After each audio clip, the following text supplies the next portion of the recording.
আসসালামু আলাইকুম। মুসলমান ভাইদের জন্য সালাম, হিন্দু ভাইদের জন্য নমস্কার, অন্যান্য জাতির জন্য আন্তরিক ভালোবাসা এবং অভিনন্দন। আমার প্রথম উস্তাদ আমার দাদা গুরু আব্দুল সাত্তার, ওনার চরণে লাখো লাখো ভক্তিপূর্ণ সালাম, মাতা পিতার চরণে ভক্তিপূর্ণ সালাম, বিশ্বের যত গাছ কুতুব পীর আউলিয়া আছে তাদের চরণে ভক্তিপূর্ণ এবং সালাম, পাক পাঞ্জাতনের চরণে ভক্তিপূর্ণ সালাম। আমি দেশের বাহিরে যারা আছেন শিষ্য অথবা যারা নতুন তান্ত্রিক আছেন তাদের জন্য কিছু কথা বলতে চাই। যে আমি তো মনে করেন অনেক চ্যানেলের নামে ভিডিও বানাইছি, কারণ এই নতুন নতুন কিছু তান্ত্রিকেরা কিছু কাজ করার কারণে আমাদের মতো যারা গুরু আছে, যারা তান্ত্রিক আছে তাদের বদলাম কয় যে মানুষে সুরে সুরে আলি, এক সুরে বিয়ে করলে আরেক সুরের হালি। বিষয়টা হয়েছে এরকম যে মনে করেন ওরা আমাদের নাম বিক্রি করে খাচ্ছে, কারণ ওরা সঠিক কাজ জানে না, সঠিক কাজ করে না। তারা কিতাব দেখে তান্ত্রিক হয়ে পড়ছে, কিতাব দেখে তারা কবিরাজ হয়ে পড়ছে। এই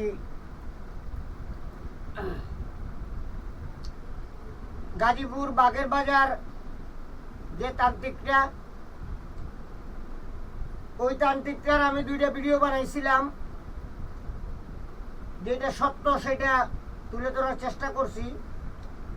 যে আমাদের জীবনে মনে করেন 4 মাস 6 মাস 3 মাস সাধনা করে এত কষ্ট করার পরে একটি জিনিস সাকসেস হইতে হয়। বউ আর একদিনে 3 দিনে তারা সাধনা দিয়ে দিচ্ছে, মানুষকে প্রতারিত করছে, মানুষের টাকা খাচ্ছে, মানুষের বিশ্বাস উঠে যাচ্ছে। কারণ আল্লাহ পাক কুরআনে বলছে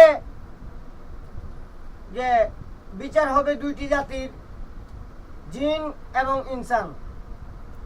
ওদের কারণে অনেক মানুষে কবিরাজ বিশ্বাস করে না, তান্ত্রিক বিশ্বাস করে না, এই বাটপার সিটারদের কারণে। কারণ অনেকে বলে যে জাদুমন্ত্র কিছু নাই, এই প্রতারকদের কারণে। কারণ হলো অদৃশ্য কোনো শক্তি, আধ্যাত্মিক কোনো শক্তি প্রকাশ্যে দেখাইবার মতো নয়। পার্সোনাল ভাবে দেখানো যায়। মনে করেন আমার একটি বিসমিল্লাহর আমল, আরেকজনের শিষ্য বকুলের শিষ্য, তার 40-50 হাজার টাকা খাইছে। সে আমাকে অনুমতি না নিয়ে আমল করছে। প্রথম দিনে সে আলামত বুঝতে পারছে যে আমলে তার কাজ করবে কিনা। সে আমাকে ফোন দিছে, ঘন্টাখানিক কথা বলছে। আর এই বাটপার ওগলে আমি ওই তান্ত্রিকের বিরুদ্ধে ঢাকা গাজীপুর বাগের বাজার ওই তান্ত্রিকের বিরুদ্ধে ভিডিও বানাইবার আগে আমি তারে ফোন দিছি। 10টা ফোন দেওয়ার পরে একটা ফোন আমার সাথে রিসিভ করছে এবং 1 থেকে 2 মিনিট আমার সাথে কথা বলছে। আমি বলছিলাম যে আমার একটি বোন জিনগ্রস্ত, অনেক কবিরাজের কাছে গেছি, আমার বোনটি ভালো হচ্ছে না। তখন আমি ওনাকে বলছিলাম যে আপনি কাছে যে আসবো ঠিকানা দেন। তো উনি বললো গাজীপুর। আমি বললাম গাজীপুর কোন জায়গায়, আমার ঠিকানা দেন। উনি আমাকে ঠিকানা দেয় নাই এবং বলে আমার বোনকে নিয়ে তার বাড়িতে যাওয়ার জন্য। আমি তাকে বললাম যেই রুগী বাড়িতে যাওয়ার পরে ঠিক হবে, কেন রুগী বাড়িতে থাকলে কি কবিরাজে ঠিক করতে পারে না? কয় না, এটা আগে বিষয় জানতে হবে, বুঝতে হবে। তখন তাকে আমি বলছিলাম যে আপনি কয় টাকা নেবেন। তখন আমাকে বলে যে এটা আগে পরীক্ষা করতে হবে, দেখতে হবে, তারপরে নির্ধারিত করতে হবে।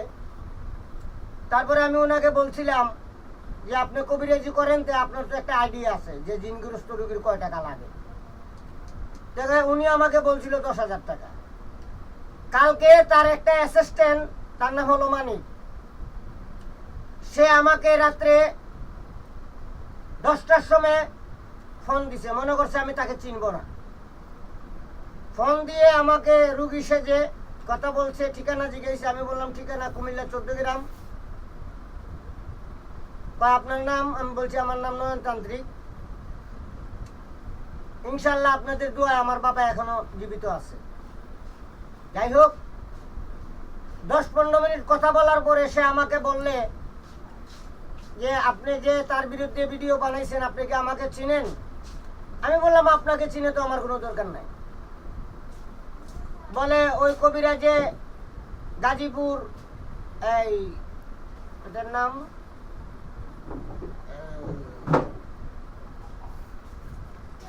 নামটা বললো, আমার স্মরণ হচ্ছে না। হ্যাঁ, ওইখান থেকে একটা মামলা করা হয়েছে তোমার নামে, তুমি কি এখন বাড়িতে আসো? আমি বললাম হ্যাঁ বাড়িতে আছি। পুলিশ যাচ্ছে তোমার বাড়িতে, তোমার নামে মামলা হয়েছে। আমি বলছি ঠিক আছে, আসুক, পুলিশ আসুক। আমি অপরাধী হইলে আইনে আমার বিচার করবে, সে অপরাধী হইলে আমি তার নামে ভিডিও বানাইছি, তার বিচার আইনে করবে। আইনের কাছে হলো সাক্ষী প্রমাণ ছাড়া কোনো কিছু গ্রান্টেড নয়। আমি যে তার বিরুদ্ধে ভিডিও বানাইছি, আমার কাছে প্রমাণ আছে, যার কাছে গতিকে আমি ভিডিও বানাইছি। আমার কাছে যদি প্রমাণ না থাকতো আমি বানাইতাম না। ইউটিউব চ্যানেল তো বাংলাদেশে একটা নয়, অনেক দেশের ইউটিউব চ্যানেল আছে, অনেক দেশের তান্ত্রিক আছে। অন্যদের বিরুদ্ধে ভিডিও বানাই না কেন? কারণ সবাই বাটপার না। কিছু কিছু তান্ত্রিক আছে, তারা সঠিক লাইনে আছে, সঠিকভাবে তারা চ্যানেল চালাচ্ছে, তারা সঠিক লাইনে আছে।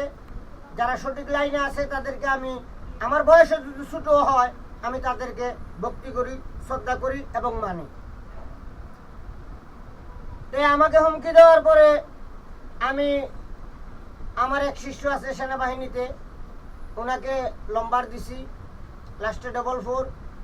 তারপরে বিডিআর একজন আছে, ওনাকে দিছি, লাস্টে 444 এবং বয়ে যে সব কিছু বইলা দিছি। তারপরে সাংবাদিক আছে একজন, নাম বললাম না, ওনাকে দিছি। তারপরে এই গাজীপুর বাগেরহাটের যে তার শিষ্য মনির আমার কাছে আসছে, আমি তারে এখন বর্তমানে শিক্ষা দিচ্ছি, কাজকাম তারে করতে দিচ্ছি না। শিক্ষা হওয়ার পরে সে কাজকাম করবে।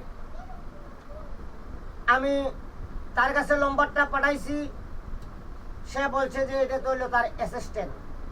তারপরে আমি এই মেইন কবিরাজের নম্বর লইলাম, লইয়া আমার একজন ভাই আছে, ছোট ভাই, ঢাকা, ওনার নামটা আমি বললাম না। তো উনি হইল একজন লিডার, মনে করেন অনেক কিছু হয়েছে কালকে, তারে মাছ দূর করতে আসিন। তার বউয়ে গার্মেন্টস করে, আর সে তার কাছে যায়, তার উপরে বরণ তুলে, এই এটা আন্তাজি বরণ আর কি, মন গড়া বরণ। তার উপরে 10 জন জিন আইসা পড়ছে, জিনে তার কাছে বায়াত হবে, তন্ত্রমন্ত্র তার কাছে শিখবে, সে অর্ডার দিলে কাজ করবে। এরকম যে জায়গাতে একটি পুরুষ একটি মহিলার উপরে যদি জিন থাকে, জিন বরণ হয়, সে পাগলের মতো হয়ে যায়, মেন্টাল হয়ে যায়। ওই জায়গাতে 10 জন জিন আসে তার কাছে বায়াত গ্রহণ করতে। সে কত বড় আমেল, কত বড় একজন তান্ত্রিক। এই কারণে সে আমার বিরুদ্ধে আমারে হুমকি দেয়, দারোগা সাইজা। আমি দিছি, এখন কালকে রাত্রে ক্ষমা চাচ্ছে, ঢাকা বড় ভাইয়ের কাছে ক্ষমা চাচ্ছে। সর্বপ্রথম তার অ্যাসিস্ট্যান্টে, কারণ কবিরাজের লম্বার ভিডিওতে নাই। অ্যাসিস্ট্যান্টের নম্বরটা আমি পাইছি, অ্যাসিস্ট্যান্টের নম্বরটা দিছি। তারপরে আমি কবিরাজের তান্ত্রিকের নম্বরটা নিছি, নিয়ে সবাইরে দিছি, বড় বাইরে দিছি, যে বললাম সে একজন গরিব মানুষ, তাকে 500 টাকা দেয় তুলা রাশি।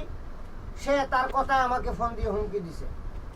তখন তারে চৌরাস্তায় আটকাইয়া তারে মানিককে দিয়েই ফোন দেওয়া হয়েছে। ফোন দিয়া মনে করেন যে এই তাকে বলা হয়েছে সে মাপ চাচ্ছে, আমাকে কখনো ফোন দিয়ে ডিস্টার্ব করবে না। আসলে সে বুঝে নাই যে বল্লার ভাষা তো বেঙ্গুলের ভাষায় আঙ্গুল মেরে দিছে। এটা জানে না যে বলায় কামড় দেয় উপরে আর বেঙ্গুলে কামড় দেয় 80 হাত পানির তোলে। আমাকে কমেন্টে লেখছে আমারে বান মাইরে মারবো, আমি আমার মার নাম বাবার নাম দিতাম, আমি কমেন্টে আমার মার নাম বাবার নাম দিছি। আর বলছি যে আমারে কিছু করে দেখা। বকুল তান্ত্রিকেও আমারে জাদুটুনা কইরা দেখাইছে এবং ভারত থেকেও বকুলের শিষ্যরা আমারে বান প্রয়োগ করতেছে। তোর কাছেও জিনের অভাব নাই, কালিমাও তোর কথা শুনে, কালিমারে দিয়েও তুই আমারে কইরা দেহা। আমি যেরকম বাস্তবে যেভাবে রুগীর ট্রিটমেন্ট করে ভিডিও পোস্ট করেছি, এইভাবে ট্রিটমেন্ট করে আমাকে দেখা অথবা আমাকে ক্ষতি করে দেখা, আমি তোকে মানবো।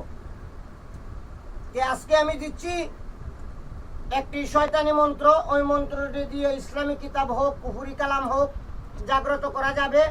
মন্ত্রটা হলো আজাজিল শয়তান নয়নের কিতাবের উপর আজা, নমরুদ শয়তান নয়নের কিতাবের উপরে আজা, ফেরাউন শয়তান নয়নের কিতাবের উপরে আজা, হামান শয়তান নয়নের কিতাবের উপরে আজা, কারুন শয়তান নয়নের কিতাবের উপর আজা, কসম খুদাকা, কসম হযরত আলী, কসম হযরত সুলাইমান বিন নবী দাউদকা, কসম আমার নয়নের এই কিতাব জাগ্রত করে দাও, করে দাও, করে দাও, করে দাও।